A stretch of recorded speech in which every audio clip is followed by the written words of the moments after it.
حضرت عمر فاروق یروشلم کی طرف جا رہے ہیں، بیت المقدس کی طرف جانا ہے۔ بیت المقدس فتح ہو چکا ہے، لوگوں نے کہا امیر المومنین آپ آئیے اور اس مسجد میں 2 رکعت نماز پڑھا دیجئے تاکہ مجھے بھی آپ کے پیچھے نماز پڑھنے کا شرف حاصل ہو جائے۔ حضرت عمر امیر ہیں پورے اسلامی ریاستوں کے،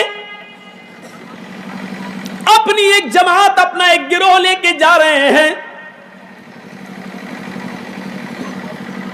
پہلے یہودیوں کی بستی سے گزرنا ہے، پھر عیسائیوں کی بستی آئے گی، اور اس کے بعد یروشلم آ رہا ہے، وہاں بیت المقدس موجود ہے۔